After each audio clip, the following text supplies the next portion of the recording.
Shalom jemaat yang terkasih di dalam Tuhan. Senang sekali bisa berjumpa kembali dengan Bapak Ibu Saudara hari ini. Tidak ada satupun perkara yang sukar untuk Tuhan kerjakan. Bagi Bapak Ibu Saudara yang membutuhkan dukungan doa, konseling, layanan baptisan, pemberkatan nikah, layanan kedukaan, dan rindu bergabung dalam komunitas rukun, serta membutuhkan saran medis, saudara dapat menghubungi layanan hotline GBI Philadelphia Blessing Family melalui chat di nomor WhatsApp berikut ini. Tim dokter dan para hamba Tuhan GBI Philadelphia siap melayani saudara.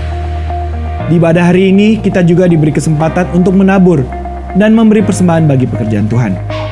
Saudara dapat melakukan transfer bank melalui mobile banking atau internet banking ke nomor rekening yang tertera di layar saudara. Gereja kita sangat rindu melihat generasi muda terus bertumbuh di dalam pengenalan akan Tuhan. Oleh karena itu, mari ajak anak saudara untuk bergabung di komunitas yang sesuai dengan usia mereka, di antaranya kids, teens, youth, dan professional. Dapatkan info selengkapnya melalui akun sosial media berikut ini. Jangan lupa like, share, and subscribe YouTube channel Media Pustaka Berkat, agar saudara bisa menerima informasi penting seputar kegiatan gereja kita.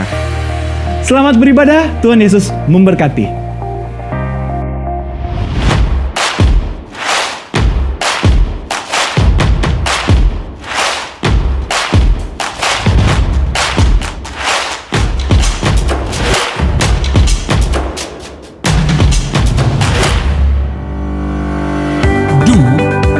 The Great Commandment.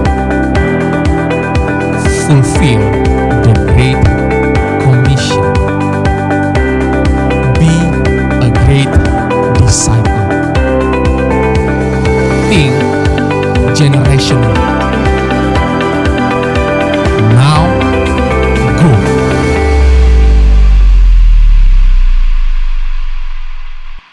Shalom Bapak Ibu Saudara yang dikasihi Tuhan. Kita bersyukur saat ini kita bersama-sama bisa beribadah sekalipun secara online, tapi saya percaya bahwa hadirat Tuhan dinyatakan di tengah-tengah kita, di rumah-rumah kita masing-masing. Amin.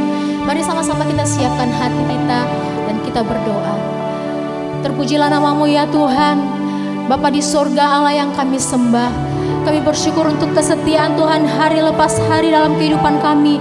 Kalau kami bisa memuji menyembah Tuhan saat ini, kami percaya semua karena anugerah-Mu, semua karena pemeliharaanmu yang tidak pernah berkesudahan atas hidup kami. Terima kasih Tuhan, biar Kau memenuhi kami dengan hadirat-Mu lebih lagi, puaskan kami dalam hadirat-Mu Tuhan. Karena kami percaya hanya dalam hadirat-Mu ada kekuatan yang baru, ada penghiburan, ada sukacita yang melimpah. Terima kasih Tuhan, dan kami siap memuji menyembah Tuhan. Kami buka ibadah kami hanya dalam nama Tuhan Yesus Kristus. Sama-sama katakan amin. Haleluya. Biar Roh Kudus memenuhi setiap kami saat ini dengan hadirat-Mu ya Tuhan.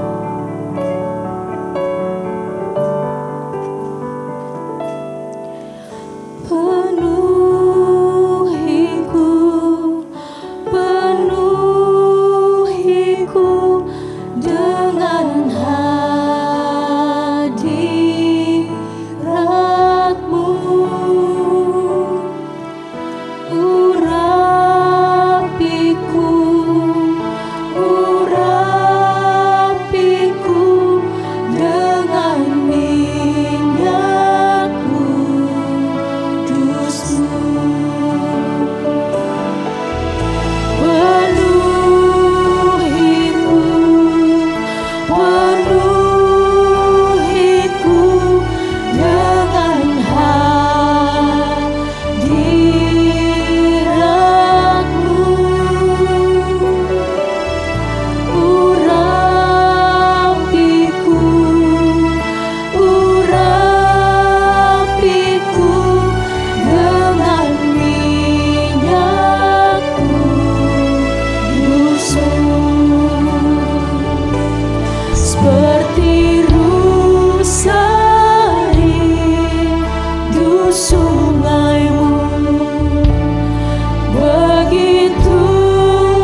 saat ini Tuhan. Penuhi setiap kami dengan hadirat-Mu. Kami rindukan urapan-Mu lebih lagi Tuhan.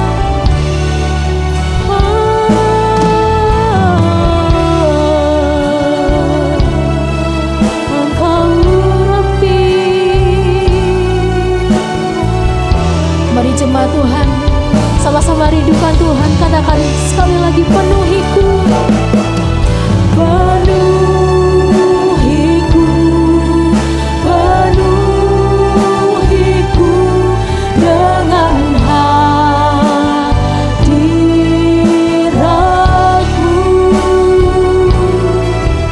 Urapiku, urapiku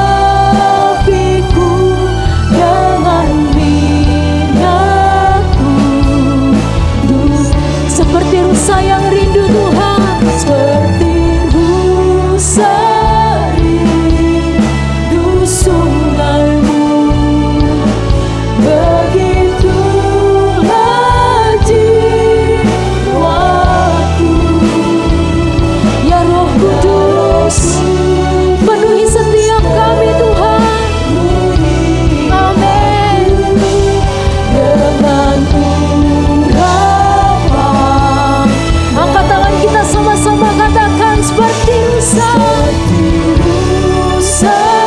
rindu sungai-Mu. Demikianlah jiwa kami Tuhan. Betapa kami merindukan tahta hadirat-Mu. Penuhi aku dengan urapan baru. Katakan, penuhiku, penuhiku dengan hadirat-Mu.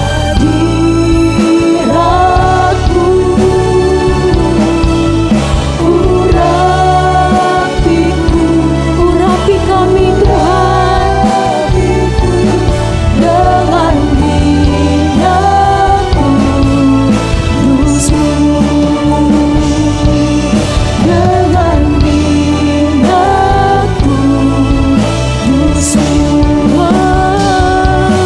dengan minyak kudus-Mu. Mari sembah Dia. Kami rindukan hadirat-Mu Tuhan. Mari penuhi setiap kami Tuhan. Oh, ya Roh Kudus, jamah kami. Ya Rabaya Shandana Rabaya Se. Haleluya. Kami percaya Tuhan, dimanapun kami berada di rumah-rumah saat ini, ada lawatan Tuhan, ada urapan Tuhan. Roh Kudus dicurahkan bagi setiap kami. Haleluya. Ya Rabaya Shande. Oh, Rabaya Si. Ya Rabaya Shandara Rabaya So. Mari umat Tuhan, angkat suara kita sembah Dia. Kirabatakara Shandara Rabaya. Buka hati Bapak Ibu Saudara saat ini. Roh Kudus hadir di tengah-tengah kita. Amin. Huriana Maya Shandara Rabaya Sundara Baba. Kami percaya Tuhan, di mana hadirat-Mu dinyatakan, ada kuasa, ada mujizat terjadi. Terima kasih Tuhan. Haleluya.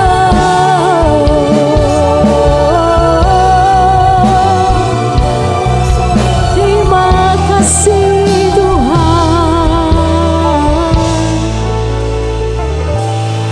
Datanglah sekarang, penuhi kami.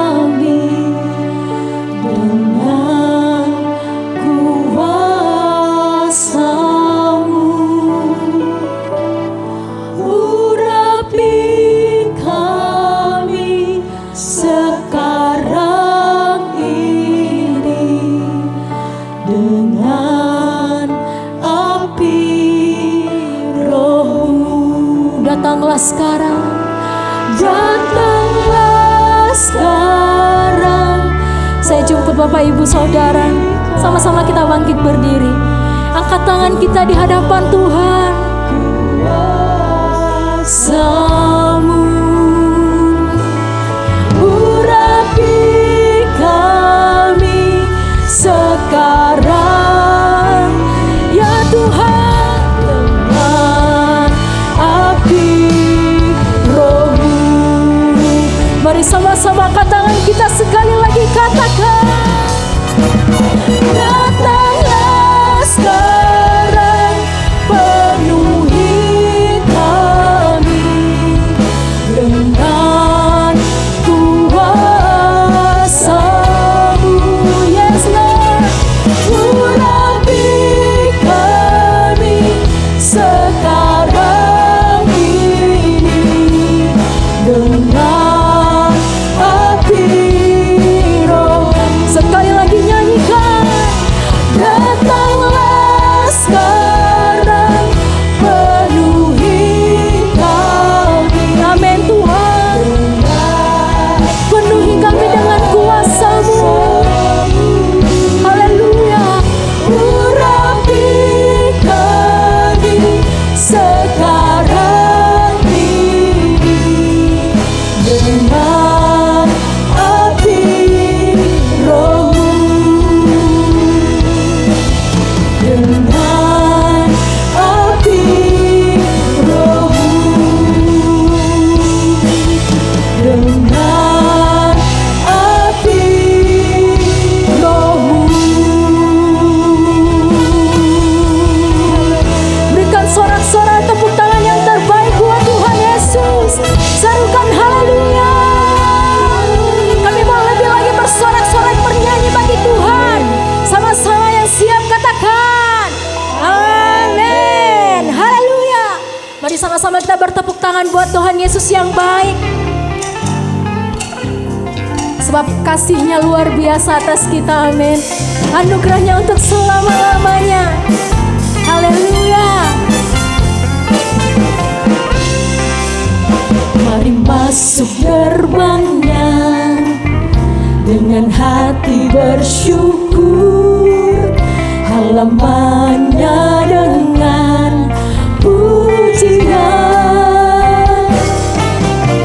penuhi baitnya dengan nyanyian syukur, hadiratnya penuh sukacita.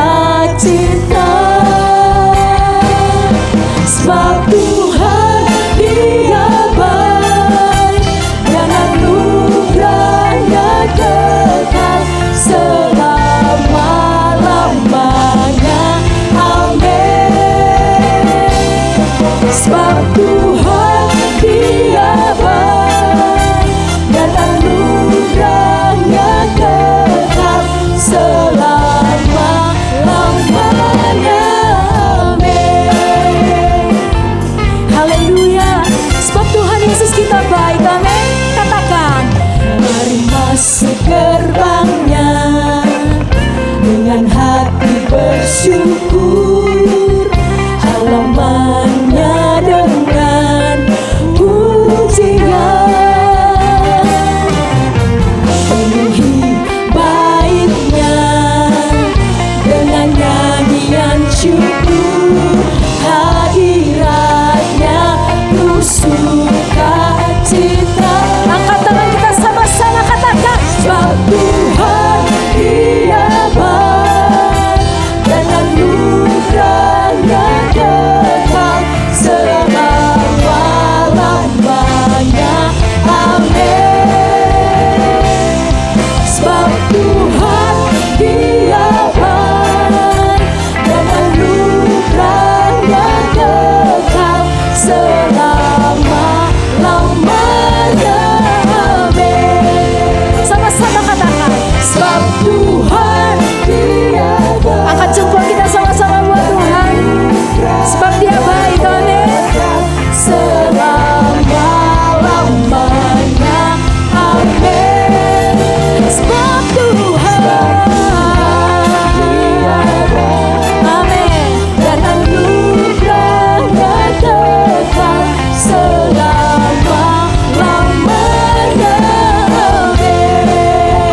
baik, amin.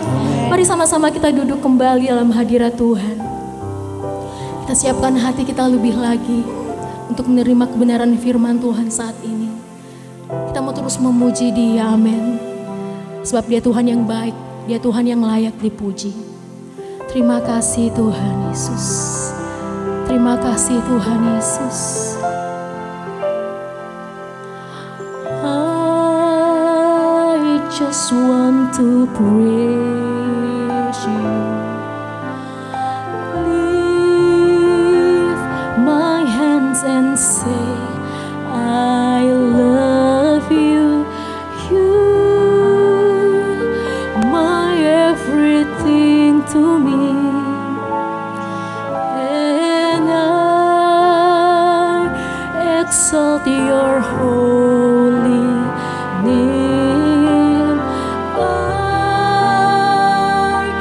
exalt your holy name. I exalt your holy name on high.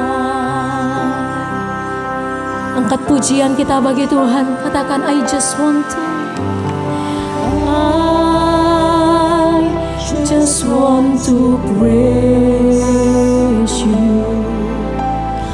Lift my hands and say, I love you.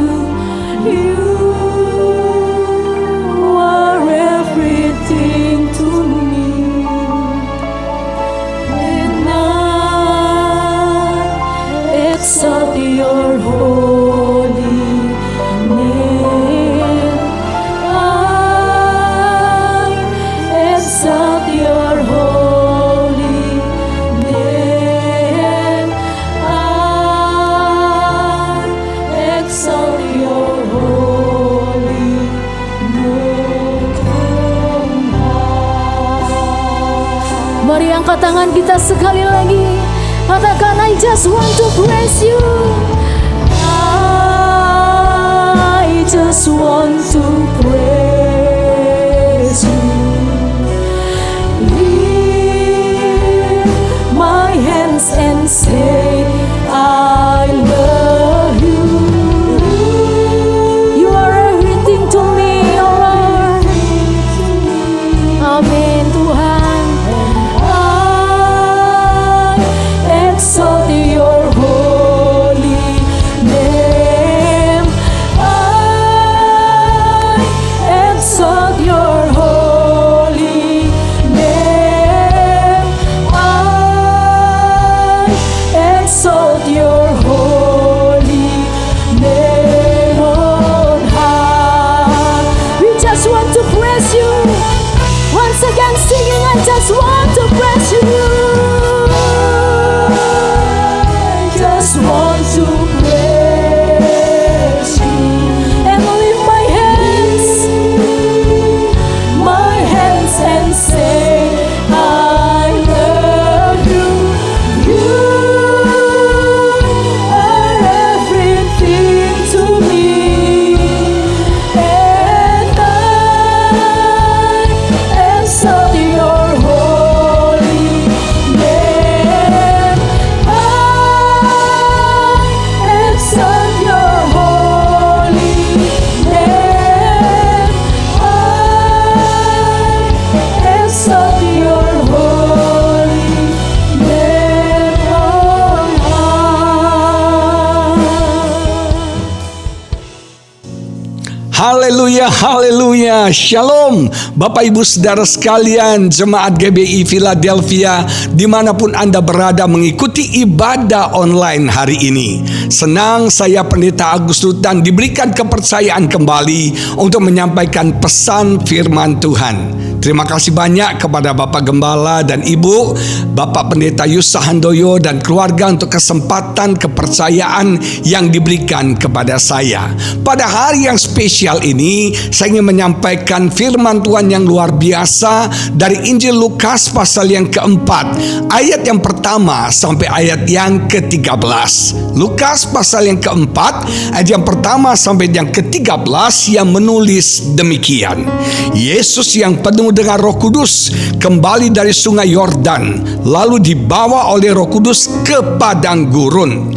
Di situ ia tinggal 40 hari lamanya dan dicobai iblis. Selama di situ ia tidak makan apa-apa, dan sesudah waktu itu ia lapar. Lalu berkatalah iblis kepadanya, "Jika engkau anak Allah, suruhlah batu ini menjadi roti." Jawab Yesus kepadanya, "Ada tertulis, manusia hidup bukan dari roti saja." Kemudian ia membawa Yesus ke suatu tempat yang tinggi, dan dalam sekejap mata ia memperlihatkan kepadanya semua kerajaan dunia. Kata iblis kepadanya, "Segala kuasa itu serta kemuliaannya akan kuberikan kepadamu, sebab semuanya itu telah diserahkan kepadaku, dan aku memberikannya kepada siapa saja yang ku kehendaki. Jadi, jikalau engkau menyembah aku, seluruhnya itu akan menjadi milikmu." Tetapi Yesus berkata kepadanya, "Ada tertulis, engkau harus menyembah Tuhan Allahmu, dan hanya kepada Dia sajalah engkau berbakti."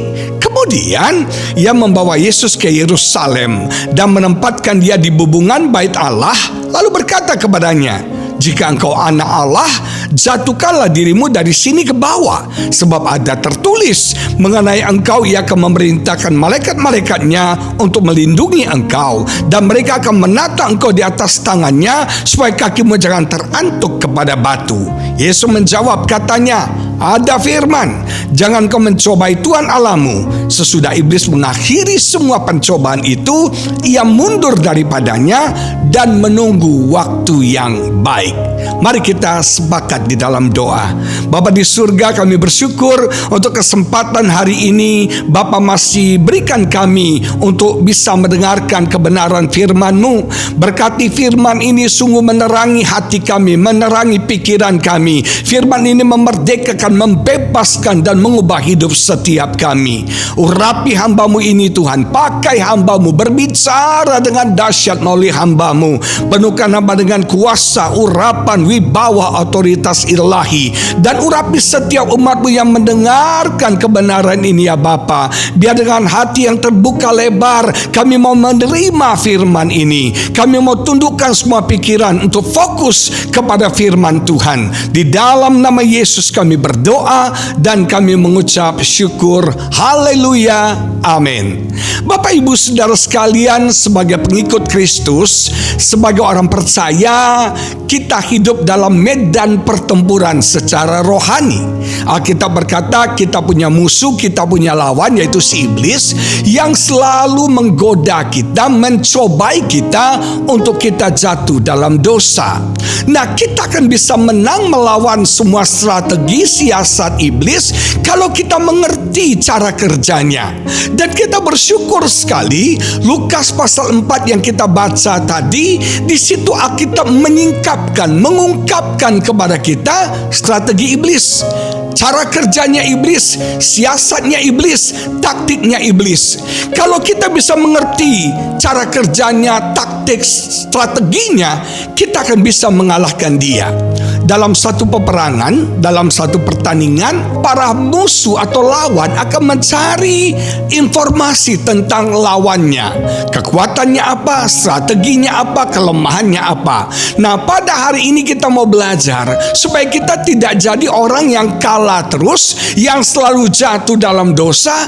Tapi sekarang saya percaya ketika Bapak Ibu mengerti kebenaran ini, engkau akan menjadi lebih daripada pemenang. Yang pertama yang kita mau pelajari, strategi taktik iblis, siasat iblis dalam mencobai menggoda kita, yaitu yang pertama, iblis bekerja di padang gurun. Iblis bekerja di tempat yang kering. Dia suka berada di tempat yang tandus, di tempat yang kering. Kita baca Lukas 11 ayat 24 menulis demikian. Apabila roh jahat keluar dari manusia, ia pun mengembara ke tempat-tempat yang tandus, yang kering, mencari perhentian. Iblis suka bekerja di tempat yang kering.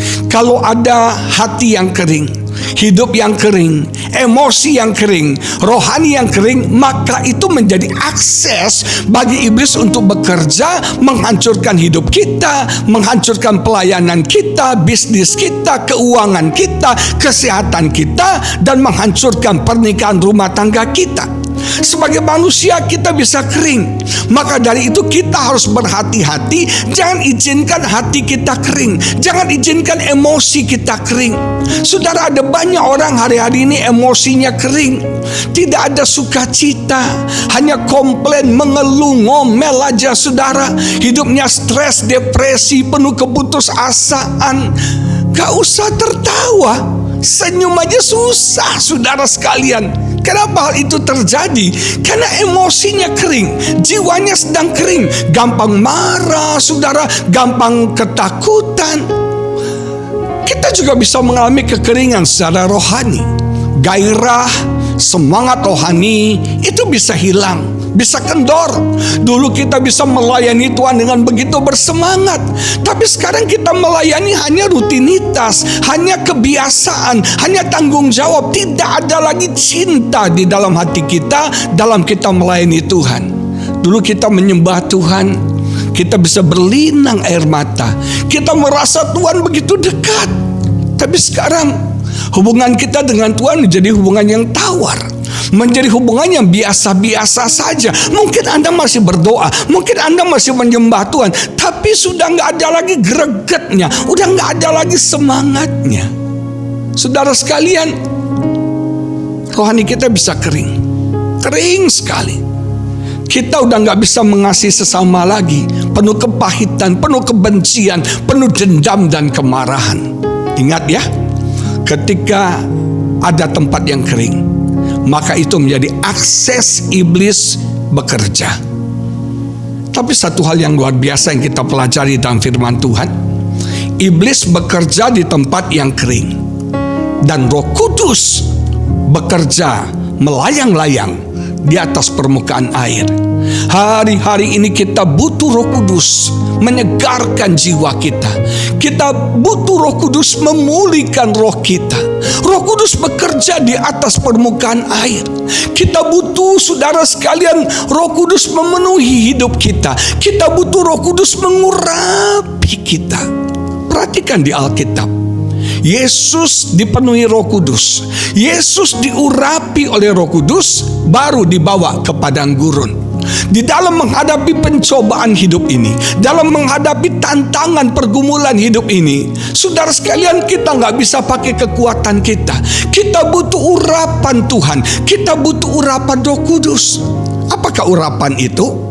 Urapan itu adalah the power, kuasa, the presence, hadirat, penyertaan, the skill, the ability, kemampuan, kesanggupan yang Roh Kudus berikan kepada kita for a special purpose, untuk satu tugas, satu tujuan yang spesial. Di dalam peperangan rohani ini kita butuh kuasa Tuhan, kita butuh penyertaan Tuhan, dan kita butuh kemampuan dari Tuhan untuk kita bisa mengalahkan si iblis. Kita nggak bisa pakai kekuatan fisik kita, karena peperangan kita secara rohani. Musuh kita bukan darah dan daging, tapi musuh kita adalah roh-roh jahat. Musuh kita adalah sesetan, si iblis. Kita butuh urapan Tuhan memenuhi seluruh kehidupan kita. Saya berdoa biar hari ini Roh Kudus mengurapi setiap kita, sehingga tidak ada lagi hati yang kering, tidak ada lagi emosi yang kering, tidak ada lagi rohani yang kering. Semua kita disegarkan, semua kita dipulihkan oleh Roh Kudus. Amin, saudaraku. Yang kedua yang kita bisa pelajari adalah iblis itu di dalam dia mencobai kita, dia selalu mencari kesempatan, momen yang tepat. Dia selalu mencari momen yang tepat. Dalam ayat yang ke-13 yang kita baca tadi dikatakan, sesudah iblis mengakhiri semua pencobaan itu, ia mundur. Ia mundur daripada Yesus dan menunggu waktu yang baik. Dia mencari kesempatan yang baik. Perhatikan ya, iblis itu akan mencobai kita. Yang pertama, di saat kita lemah, ketika kita lagi down, kita lagi putus asa, lagi frustasi, lagi stres, lagi depresi. Nah, itu menjadi celah iblis akan menyerang hidup kita, mencoba hidup kita. Dia nggak pernah menyerang kita waktu kita kuat, waktu kita semangat, waktu kita on fire buat Tuhan. Dia nggak akan menyerang Anda pada waktu itu. Tapi waktu Anda down, waktu Anda dalam ketakutan, di situ dia akan datang menyerang Anda dan menghancurkan banyak hal dalam hidup Anda. Maka dari itu saudara, Alkitab selalu berkata, kita harus kuat di dalam Tuhan. Kita harus kuat di dalam kasih karunia Tuhan. Kuat, be strong in the Lord. Kita harus senantiasa menguatkan hati kita. Kita harus senantiasa menguatkan iman kita. Baca firman Tuhan, renungkan firman Tuhan, perkatakan firman Tuhan. Saya orang yang diberkati Tuhan, saya orang yang disertai Tuhan, saya orang yang diurapi Tuhan. Kita harus bangun iman kita. Kita harus kuatkan hati kita di dalam kita melawan pencobaan daripada si iblis. Jangan down, jangan lemah. Saudara yang sedang frustrasi, ayo bangkit, ayo bangun kembali, be strong, semangat lagi di dalam Tuhan, saudaraku. Yang kedua, momennya dia akan mencobai kita ketika kita lengah. Makanya kita harus berjaga-jaga, kita harus waspada. Satu hal yang menarik, kalau Anda baca di Alkitab, kata berjaga-jaga selalu dihubungkan dengan kata berdoa. Salah satu arti kata berjaga-jaga adalah kita bersiap sebelum sesuatu terjadi. Sebelum pencobaan datang, sebelum masalah datang, kita siap. Dan kita siap di dalam berdoa. Saudara sekalian, kita tidak tahu kapan iblis datang menyerang kita. Kita tidak tahu kapan pencobaan datang. Kita nggak pernah tahu kapan masalah datang. Seringkali datangnya tiba-tiba.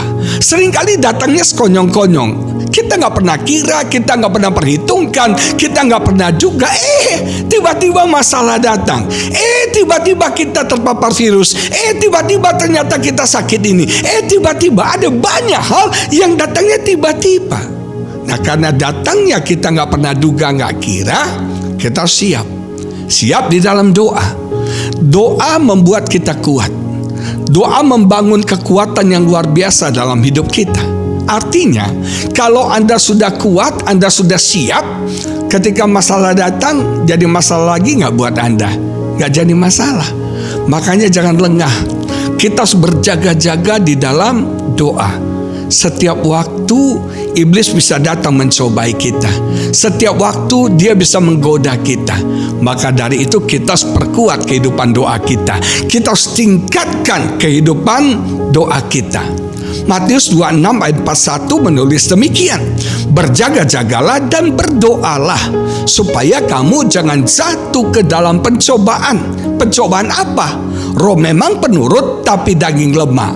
Seringkali yang jadi pencobaan kita adalah konflik dalam batin kita antara keinginan roh dengan keinginan daging. Dan keduanya selalu berlawanan, selalu bertentangan. Roh inginnya sabar, daging inginnya emosi, marah-marah. Roh inginnya mengampuni, melupakan kesalahan. Daging inginnya sakit hati, dendam, marah, dan benci orang. Roh inginnya berdoa, tapi daging ini malas, maunya nonton drakor, saudara. Roh itu ingin sesuatu yang benar, yang berkenan kepada Tuhan. Daging selalu ingin membuat kita jatuh dalam dosa. Kalau Anda mengalami konflik seperti ini, Anda tidak sendiri. Rasul Paulus pun mengalami hal yang sama, konflik antara daging dan roh. Dan Paulus katakan, aku ini manusia celaka. Aku ingin berbuat yang baik, yang benar, tetapi selalu ujungnya aku melakukan hal yang jahat. Kenapa? Karena selama ini daging selalu yang menang. Tapi saudara, ini saatnya kita membangun kehidupan doa kita supaya roh kita kuat. Ketika rohmu kuat, maka daging akan kalah. Ketika rohmu kuat, maka daging akan kalah. Saya punya pengalaman secara rohani. Dulu saya selalu kalah, selalu mengikuti keinginan daging, selalu marah, emosi, selalu maunya yang enak daging ini, saudara. Tapi sekarang saya belajar untuk menguatkan roh saya dan daging saya kalah. Satu hari, saudara, saya diundang pelayanan di sebuah gereja kecil di Jakarta. Ibadah cuma 1 kali dan jemaatnya nggak banyak, dan terus terang saja persembahan kasihnya sedikit, kecil banget. Nah, di hari yang sama saya diundang oleh sebuah gereja di daerah Jawa Tengah. Ini gereja besar, ibadahnya 1 hari Minggu itu 6 kali, dan jujur persembahan kasih 1 kali ibadah itu besar.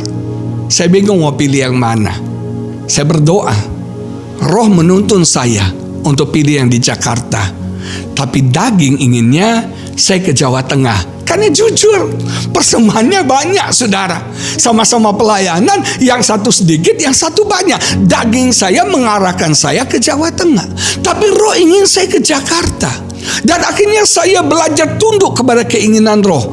Saya batalkan pelayanan yang di Jawa Tengah, saya tolak, saudara. Jujur ya, ketika saya tolak keinginan daging, sakitnya luar biasa, pedihnya luar biasa. Saudara, ketika kita mengikuti Roh, daging ini akan sakit banget. Daging ini akan sakit.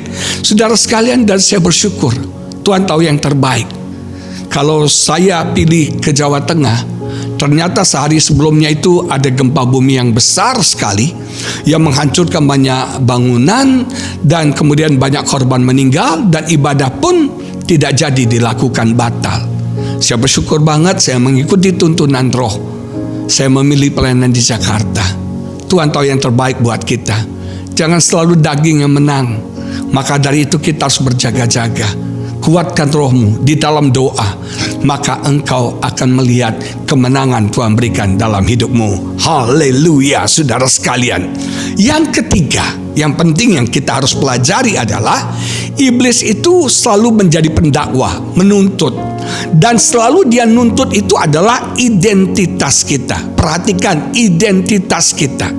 Kita harus tahu identitas kita di dalam Tuhan. Bukan apa kata dunia, bukan dari apa yang kita bisa lakukan. Berulang kali iblis berkata, jika engkau anak Allah. Artinya buktiin dong lu anak Allah.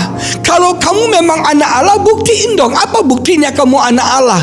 Saudara, Yesus tidak perlu membuktikan dia anak Allah, karena memang dia adalah anak Allah. Siapa iblis harus kita buktikan sama dia.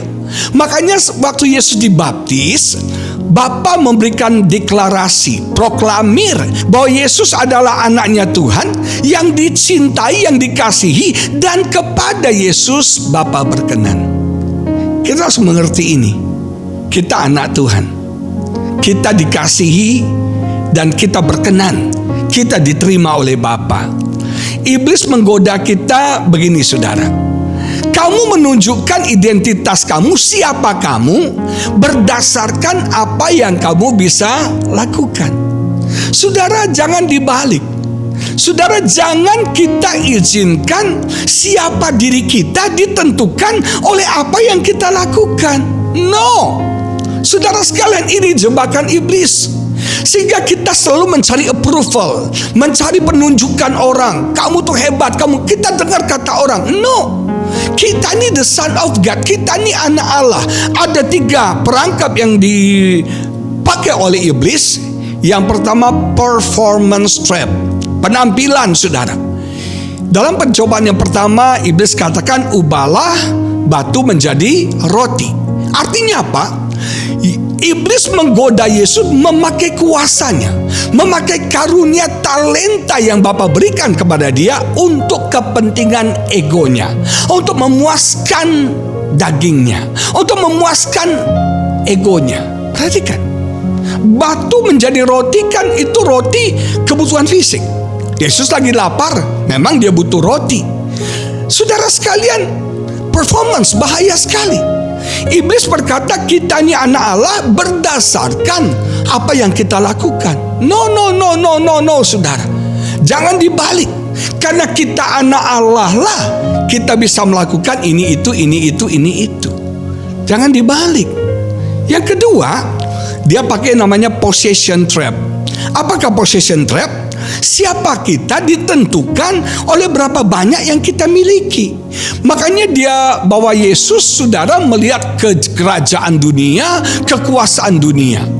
Banyak orang bilang kamu tuh hebat kalau kamu punya ini, kalau kamu berkuasa, kalau kamu populer. Orang mengejar kekuasaan, orang mengejar popularitas, orang mengejar kekayaan karena mereka pikir mereka akan jadi somebody kalau mereka punya itu. Enggak, saudara. Enggak. Jangan kita, saudara, tertipu oleh si iblis. Ingat, dia itu penyesat, saudara. Siapa kita tidak ditentukan oleh seberapa banyak harta yang kita punya. Tidak ditentukan oleh, saudara, seberapa terkenal kita, berapa banyak subscriber, viewers kita. No. Tidak ditentukan oleh seberapa berkuasanya kita. Tidak. Perangkap yang ketiga yang kita sebut dengan popularity trap, saudara. Waktu itu dia bawa Yesus di atas bebungan bait Allah dan disuruh menjatuhkan diri Yesus. Ini kan mencobai Tuhan sekali. Mencobai firman Tuhan. Kamu coba firman ini, kamu tes firman ini. Saudara, jangan mencobai Tuhan. Hari-hari ini banyak orang mencobai Tuhan sudah supaya populer, hanya mencari sensasi, bukan prestasi, tapi sensasi. Supaya kita populer, saudara. Saudara sekalian, siapa kita tidak ditentukan oleh berapa populernya kita. Satu hari seorang teman pendeta tanya sama saya, "Pak, kalau saya beli mobil Alphard boleh nggak, Pak ya?" Saya bilang boleh aja. Tapi saya tanya, motivasi kamu beli mobil Alphard buat apa? "Pak, kalau kita datang kebaktian pelayanan pakai mobil bla bla bla bla, rasanya nggak keren, Pak, nggak dihargai. Tapi kalau kita pakai mobil mahal, Pak, mobil mewah, Pak, waduh, Pak, orang langsung sambut kita, hargai kita." Salah kamu. Kita tahu identitas kita di dalam Tuhan. Kita anak Tuhan. Kita dicintai Tuhan. Kita diterima oleh Tuhan. Kita lebih daripada pemenang. Kita adalah kepala dan kita bukan ekor. Kita sudah ditebus dan kita sudah dibenarkan. Haleluya, haleluya. Yang terakhir, saudara, iblis itu menggoda keinginan kita. Keinginan kita. Kita baca Yakobus pasal yang pertama ayat 14 dan 15 menulis demikian. Tetapi tiap-tiap orang, siapa saja, semua jemaat GBI Philadelphia dimanapun Anda berada, tiap-tiap orang dicobai oleh keinginannya sendiri, karena ia diseret dan dipikat olehnya. Dan apabila keinginan itu telah dibuahi, ia melahirkan dosa. Dan apabila dosa itu sudah matang, ia melahirkan maut. Saudaraku yang terkasih, orang jatuh dalam dosa itu ada prosesnya. Proses yang pertama dicobai, proses yang kedua dipikat, proses yang ketiga diseret, proses yang keempat dibuahi, dan proses yang kelima akhirnya lahirlah dosa. Ingat, dicobai, dipikat, diseret, dibuahi, dan melahirkan dosa, dan ujungnya adalah maut, saudara sekalian. Nah, yang penting itu bukan prosesnya, tapi yang penting itu adalah umpannya. Kata dicobai itu artinya seperti sebuah perangkap yang ada umpannya. Kalau kita menangkap tikus kan, saudara, kita pasti kasih umpan. Nah, ketika tikusnya mencium bau umpannya, dia mulai dicobai. Dan kemudian dia terobsesi. Dia mulai terpikat dengan umpan itu. Tanpa dia sadar, dia mulai mendekati ke perangkap, masuk perangkap, dan akhirnya mati.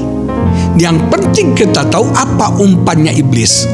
Alkitab berkata, setiap orang dicobai oleh apa? Keinginannya sendiri. Ternyata umpannya iblis adalah keinginan. Keinginan kita, dalam bahasanya lust, nafsu kita. Nah, dalam ayat yang kita baca ada 3 keinginan yang dipakai iblis menggoda Yesus. Yang pertama, keinginan daging, mengubah batu menjadi roti. Saudara sekalian, dia membangkitkan keinginan daging, kenikmatan hidup, hedonisme, pleasure, saudara, hal-hal yang daging suka, yang dunia suka. Hati-hati, sudah, jangan kita memuaskan terus daging kita, apa yang daging ini minta. Dan dia terlalu membangkitkan keinginan daging kita. Hati-hati, nafsu kita, kemarahan kita, tamciaraku, saudara, semuanya kedagingan kita dipancing. Sekarang banyak orang Kristen yang jadi karnal. Orang Kristen yang hidupnya kedagingan. Kenapa? Dia selalu dicobai untuk keinginan daging, menuruti keinginan daging terus. Hati-hati keinginan daging. Yang kedua, keinginan mata.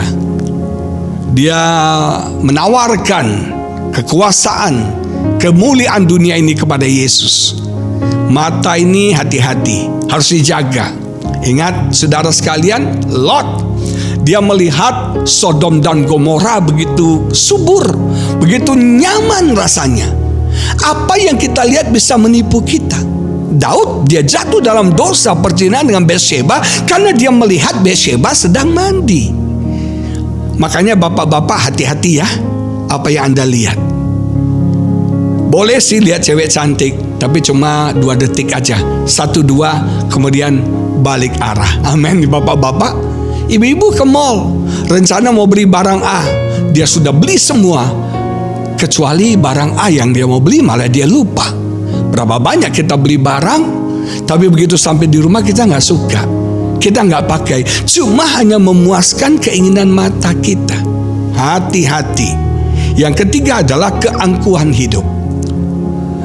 Iblis membawa Yesus, saudara, di atas hubungan bait suci dan kemudian suruh Yesus menjatuhkan dirinya.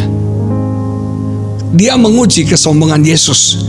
Dia membangkitkan keangkuhan Yesus. Dia tahu Tuhan menentang orang sombong, tapi Tuhan mencintai orang yang rendah hati. Dia ingin membuat Yesus menjadi angkuh, menjadi sombong dengan kekuasaan, karunia, talenta yang dia punya. Kalau Tuhan berikan Anda talenta, kalau Tuhan berikan Anda karunia, kalau Tuhan berikan Anda berkat-berkat yang luar biasa, itu kepercayaan loh saudara. Itu kepercayaan, dan kita harus bertanggung jawab dengan semuanya itu. Kita nggak bisa pakai seenak kita. Jangan sampai karunia itu membuat Anda sombong, talenta membuat Anda sombong. Anda harus sadar, semua karena anugerah Tuhan, semua karena kemurahan Tuhan dalam hidup kita. Manusia untuk sombong tuh gampang banget ya. Dipuji dikit sombong. Kita belajar saudara, dipuji kita nggak langsung jadi malaikat kok. Dihina kita nggak langsung jadi binatang kok saudara. Belajar untuk tetap rendah hati, sadar bahwa semuanya ini karena Tuhan, semua karena kebaikan Tuhan. Nah, iblis itu sebetulnya bodoh. Iblis itu sebetulnya nggak pintar, saudara, nggak pintar. Cara, strategi, siasatnya dari zaman dulu ya gitu-gitu aja. Cuma kita yang nggak tahu kebenaran ini. Kita baca Kejadian 3:6. Pada waktu dia mencobai Hawa, sama, keinginan yang sama. Dikatakan demikian, perempuan itu melihat bahwa buah pohon itu baik untuk dimakan. Ini keinginan daging, dan sedap kelihatannya. Ini keinginan mata. Lagi pula pohon itu menarik hati karena memberi pengertian. Ini keangkuhan hidup. Kita baca lagi 1 Yohanes 2:16 menulis demikian. Sebab semua yang ada di dalam dunia, yaitu keinginan daging dan keinginan mata serta keangkuhan hidup, bukanlah berasal dari Bapa, melainkan dari dunia. Jadi bayangkan, dari zaman Hawa sampai zaman Yesus dan zaman sekarang, taktiknya, strateginya tetap sama. Maka dari itu saudara sekalian, kita harus lawan dia dengan firman Tuhan. Tuhan memberikan kita senjata firman Tuhan, medan pertempuran dalam pikiran, dan senjata kita adalah firman Tuhan. Makanya orang Kristen harus punya banyak firman Tuhan. Ketika kekhawatiran datang, katakan, aku tidak mau khawatir. Aku menyerahkan kekhawatiranku kepada Bapa, karena Bapa pelihara hidupku. Seringkali kekhawatiran datang, saya berkata saya nggak mau khawatir. Burung di udara aja Bapak pelihara kok, bunga di ladang aja Bapak pelihara, apalagi Agustus tanya mirip Sun Jongki ini, masakan Tuhan nggak pelihara. Amin saudara. Ketika mungkin ketakutan datang, saya berkata aku tidak mau takut. Ada Allah di pihakku yang membela, yang menolong aku. Lawan pakai firman Tuhan. Amin. Maka iblis akan kalah, dan kita akan melihat kemenangan Tuhan berikan dalam hidup kita. Saya gak mau lagi jemaat GBI Philadelphia kalah, jadi korban. Sekarang saatnya kita lawan iblis, dan kita merebut kemenangan. Amin, saudara. Kita lebih daripada pemenang. Mari kita berdoa. Bapa di surga, terima kasih untuk kesempatan ini yang Bapa berikan kepada kami. Oh Tuhan, Kau sudah berbicara kuat kepada kami. Biar firman-Mu menjadi penuntun kepada kami, untuk kami bisa mengalahkan setiap pencobaan, setiap ujian, setiap godaan iblis dalam hidup kami. Sehingga kami tidak jadi orang yang kalah lagi, tapi kami jadi pemenang. Kuatkan hati setiap umat-Mu. Tolong setiap mereka. Apapun serangan iblis dalam hidup mereka, dalam bisnis mereka, dalam pekerjaan mereka, kami tolak di dalam nama Yesus. Kami perangi iblis dalam nama Yesus. Berkati Bapak Gembala, Ibu Gembala, berkati keluarga hamba-Mu Tuhan, Bapak Pendeta Yusa Handoyo. Berkati semua jemaat-Mu ya Bapak. Ada favor, ada anugerah, ada perlindungan, ada kasih Tuhan yang melimpah-limpah bagi setiap kami. Kami bersyukur, di dalam nama Yesus kami berdoa. Haleluya, amin. Tuhan Yesus memberkati saudara. Selamat hari Minggu. Selain dikasih oleh Tuhan, mari saja kita berdiri bersama sebelum kita akhiri ibadah kita. Kita bersyukur untuk firman yang menjadi rema bagi setiap kita. Kita percaya bahwa Tuhan sedang menyediakan yang terbaik bagi setiap kita di hari-hari seperti ini. Mari kita katakan, bagi Dia segala pujian, hormat serta syukur kekal selamanya. Bagi Dia segala pujian, hormat serta syukur selama-lamanya. Bagi Dia segala pujian, hormat serta syukur kekal selamanya. Bagi Dia segala pujian, hormat serta syukur selama-lamanya. Bagi Dia segala pujian, hormat serta syukur kekal selamanya.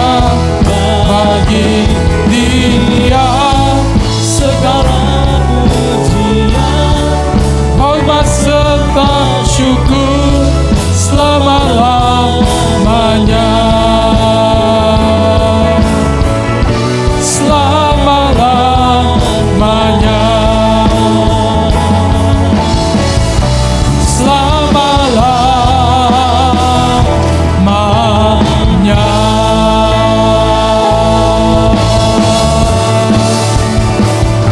Kuriala basem, kuriala basem, shehema kuriala basandala bakuriala basam, shahandala bakuriala basem. Haleluya. Syukur, hormat kemuliaan hanya bagi Engkau Tuhan. Engkau yang layak terima.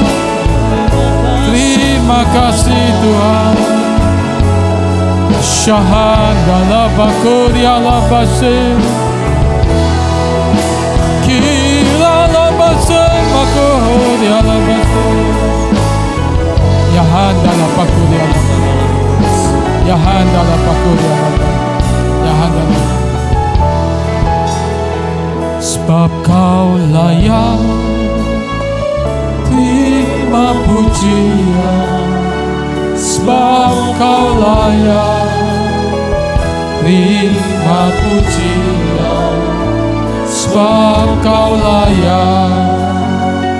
Ku agungkan Yesus, Raja di atas segala raja. Sebab Kau layak, sebab Kau layak terima pujian, sebab Kau layak terima pujian.